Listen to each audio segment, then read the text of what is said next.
Salut à tous. Aujourd'hui, on est là pour parler du Cosmere de Brandon Sanderson. Quelles recommandations? Comment recommencer cet univers-là?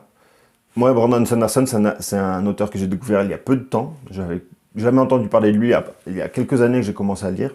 Et j'ai tout lu au moins dans le Cosmere, tout ce que j'ai pu lire au moins dans le Cosmere. Donc c'est un auteur, voilà, qui pour moi est, si vous avez vu mon best-of, c'est ma meilleure lecture, c'est les archives de Rochard. Mais voilà, je vais vous faire des recommandations pour pas forcément commencer par ça, parce que ça peut être rebutant au début, mais pour petit à petit rentrer dans cet univers-là et comprendre un peu les connexions qu'il y a entre les différents univers. Donc voilà, c'est parti. Le Cosmere de Brandon Sanderson, on est parti.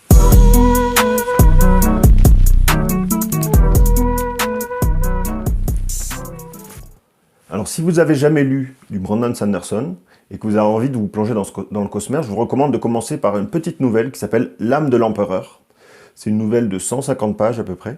Et c'est une nouvelle qui se trouve dans le monde d'Elantris, donc c'est le même monde qu'Elantris, mais dans une autre partie de la planète. Et en fait, on va suivre une héroïne qui est prisonnière dans le palais de l'empereur. Et on va lui demander de faire quelque chose avec l'âme de l'empereur. Et bon, je vous en dévoile pas plus, mais c'est une petite histoire qui plonge déjà dans le système magique particulier de Brandon Sanderson. Brandon Sanderson, c'est un auteur qui a une énorme créativité dans développer des systèmes magiques particuliers. Chaque œuvre a un système magique qui est unique et en même temps qui sont tous interconnectés. Donc voilà, pour vous donner un peu envie de plonger là-dedans, commencer par l'âme de l'empereur, c'est une œuvre, en plus c'est un petit livre, ça se lit très vite. Et c'est génial, quoi. C'est vraiment génial. La fin est géniale, comme presque toutes les œuvres de Brandon Sanderson. La fin est jouissive. Donc c'est première lecture, si vous voulez plonger là-dedans. C'est pas très, voilà, c'est un petit bouquin, donc c'est pas très rebutant. Et voilà, je vous invite à lire l'âme de l'empereur. La deuxième recommandation, c'est de lire Warbreaker. Warbreaker, c'est un seul tome dans un monde aussi unique, avec un système de magie unique. Et en fait, c'est une histoire aussi qui peut se lire. Il peut se lire en lui-même, juste lire Warbreaker, et puis voilà, c'est fini. Donc c'est aussi, le système magique est basé autour des couleurs, etc. Là, on va suivre l'aventure de ces deux sœurs qui sont en lien avec la cour du roi. Et c'est pareil, là, le système magique est primordial dans l'univers de Warbreaker. Et donc, on va suivre voilà, l'aventure de ces deux sœurs-là. C'est une lecture qui est assez facile à appréhender. Voilà, l'univers n'est pas très poussé. Là, il y a encore des twists il y a des personnages qui sont très attachants et il y a des twists dans l'histoire qui sont super bien. Enfin, encore la fin est géniale. Et voilà, c'est un autre. Il y a des personnages après qu'on va retrouver dans d'autres œuvres aussi qui sont là. Il y a des objets qui sont importants qui sont dans ce livre-là et qui se retrouvent à d'autres moments dans l'histoire, dans d'autres œuvres. Donc par Warbreaker, on peut voir qu'il y a toute l'intrication qu'il y a dans les différents mondes entre eux, et il y a des personnages qui vont revenir, qu'on connaît un petit peu, qu'on voit sous d'autres noms, etc. Donc voilà.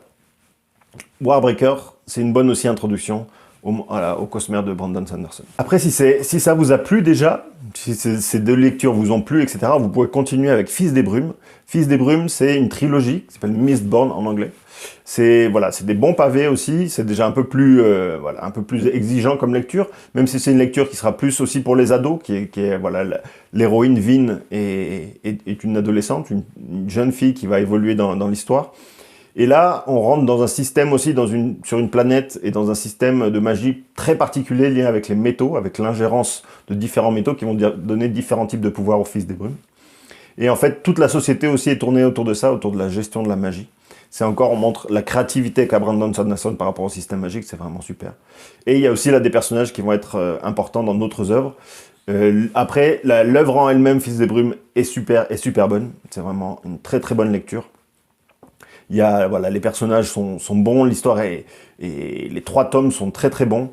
Voilà, ça se termine encore une fois d'une manière magnifique. Ça peut prendre beaucoup de temps pour les lire, mais en même temps, c'est ça nous amène à découvrir le Cosmere un peu plus, à découvrir les éclats, à découvrir les investitures, à découvrir les dieux qui sont en lien avec tout ça. Et en fait, voilà, ça peut être aussi une super introduction. Beaucoup de gens sont rentrés dans le Cosmere à travers Fils des Brumes, le Mistborn, qui est une de ses œuvres les plus connues.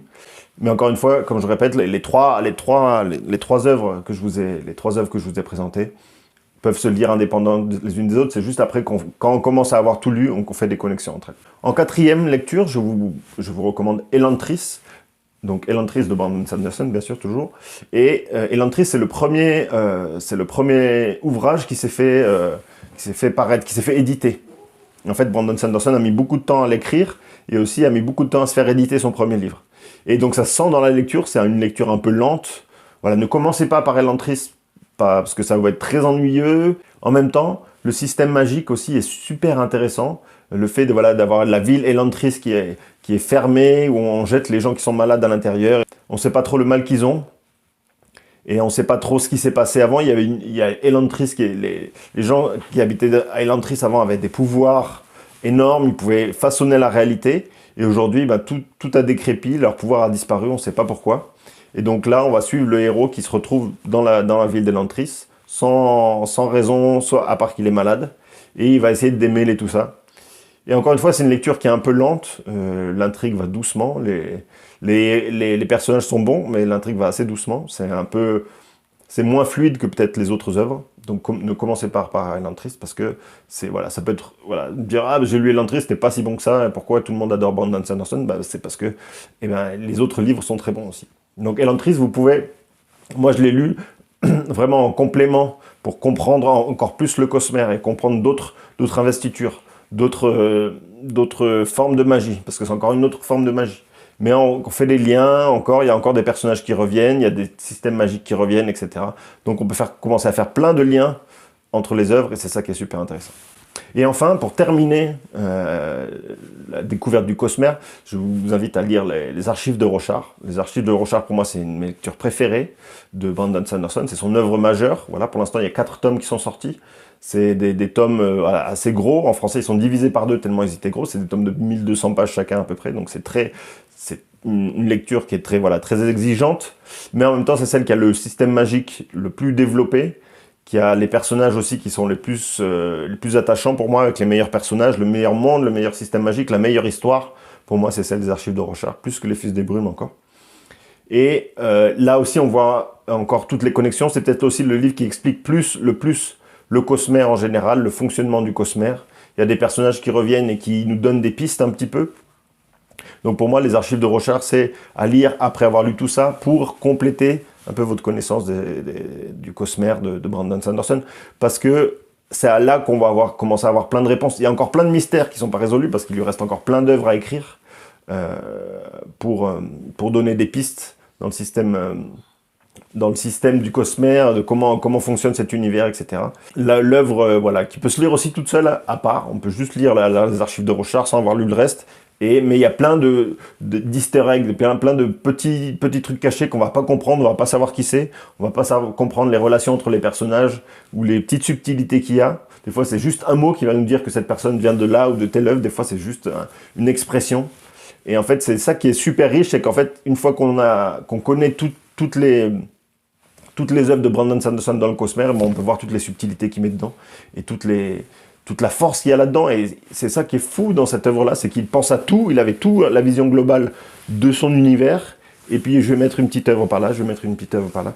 Je sais qu'aussi il y a une œuvre qui est sortie qui s'appelle Les Sables Blancs, ou les White Sands, c'est des BD que j'ai pas lues, je sais même pas si elles sont sorties en français, mais qui sont aussi dans cet univers, c'est une autre planète encore, sur le Cosmere aussi. Donc voilà, c'est aussi, il y a d'autres moyens de découvrir aussi le Cosmere. Mais en tout cas, moi, je vous recommande de le faire dans cet ordre-là. C'est peut-être là où ça sera le moins rebutant et le plus clair, et puis ça va vous donner peut-être plus de clés pour mieux comprendre le Cosmere de Brandon Sanderson. Donc voilà, c'était mes recommandations pour commencer le Cosmere de Brandon Sanderson. Pour moi, c'est l'univers le plus complet qu'il y a pour l'instant en fantasy. C'est incroyable qu'un auteur ait pris cette dimension-là pour créer un univers et puis connecter entre ces différentes œuvres dans un système, dans un univers, etc. Vous pouvez regarder aussi sur Internet, il y a des fanbases, une fanbase énorme en anglais, en espagnol, en français. J'en ai vu moins des vidéos autour de ce thème-là, c'est peut-être un peu moins connu. Mais en tout cas, il y a des gens qui font des théories aussi sur les personnages, sur l'évolution, sur comment va être l'histoire, la suite, etc. Pour l'instant, Brandon Sanderson nous donne à chaque fois un contre-pied. Il a tout prévu, du coup, pour nous, c'est encore difficile d'avoir des pistes. Mais voilà, c'est un monde tellement incroyable, et il y a tellement de couches et de sous-couches. Il y a l'histoire qu'on nous raconte, et en fait, il y a des couches et des couches d'histoire, de combats anciens et tout. C'est tellement épique, et puis c'est tellement gigantesque que c'est une œuvre majeure, quoi. C'est une œuvre majeure, le Cosmere de Brandon Sanderson, c'est une œuvre majeure.